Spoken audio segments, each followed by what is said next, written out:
شیر اور خرگوش۔ ایک گھنے جنگل میں ایک شیر رہا کرتا تھا۔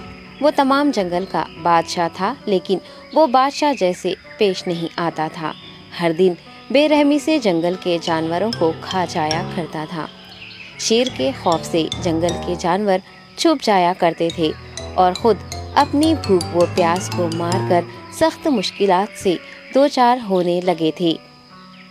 اس طرح کچھ دن بعد جنگل کے تمام جانور ایک مقام پر جمع ہوئے اور شیر کے شر سے محفوظ رہنے کے لیے سب مل کر رائے مشورہ کرنے لگے۔ سب نے اپنی اپنی بات رکھی اور آخر میں ایک گیدڑ نے کہا، میرا خیال ہے کہ ہم روز شیر کے ہاتھوں مرنے کے بجائے ہم خود ایک بار شیر کے پاس چلے جائیں۔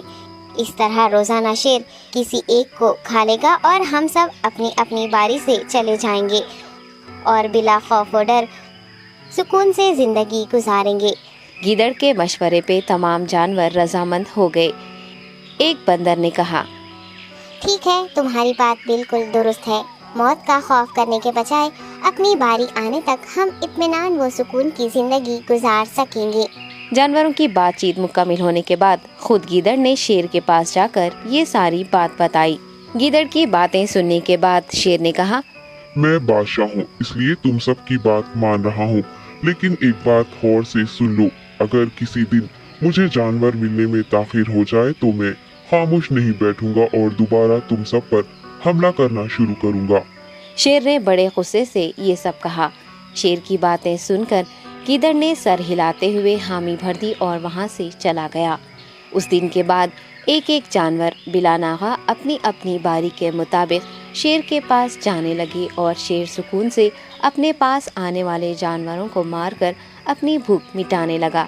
یہ معاملہ ایسے ہی چل رہا تھا اور ایک دن شیر کے پاس جانے کی باری ایک خرگوش کی آئی۔ وہ خرگوش بہت ہی ہوشیار تھا۔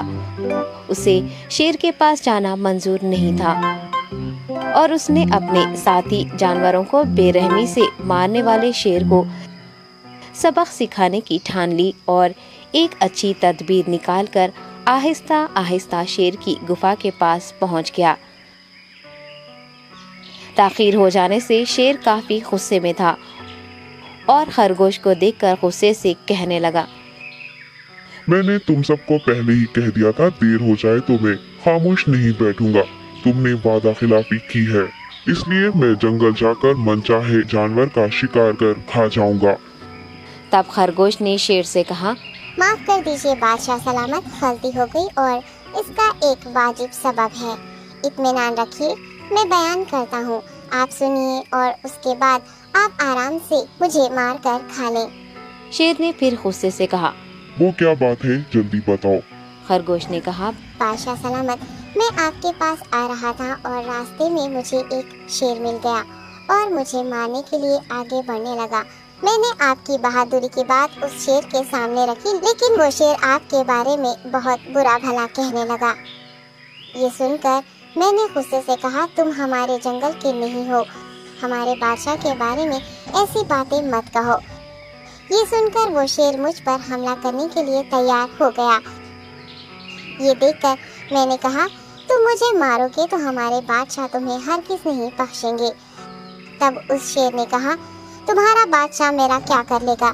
میں نے کئی ہاتھیوں کو اپنے پنجے سے مار گرایا ہے۔ تمہارا بادشاہ ہو یا کوئی اور ہو، میرے ہاتھوں بچ نہیں سکتا اور میرے سامنے کوئی ٹک نہیں سکتا۔ میں اسے ختم کروں گا۔ یہ سب بدتمیزی کرنے لگا۔ میں نے اس شیر سے کہا، تم ہمارے بادشاہ سے آ کر بات کرو۔ تب اس نے فخر سے کہا، میں کیوں آؤں؟ تمہارے بادشاہ میں دم ہے تو اسے ہی یہاں لے کر آؤ۔ یہ کہہ کر مجھے دبانے لگا۔ بادشاہ سلامت، اسی لیے آنے میں تاخیر ہو گئی۔ یہ سنتے ہی شیر غصے سے کہنے لگا، چلو ابھی چلتے ہیں، اسے ختم کر دوں گا۔ یہ سننے کے بعد خرگوش نے شیر کو جنگل کے درمیان موجود ایک کنویں کے پاس لے گیا۔ خرگوش نے کہا، بادشاہ اس کے اندر دیکھیے، وہ وہاں آپ کا بے صبری سے انتظار کر رہا ہے، آپ اسے اچھا سبق سکھائیے۔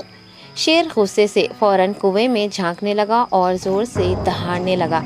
تب دوسری جانب سے بھی دوسرا شیر دہاڑتا ہوا محسوس ہونے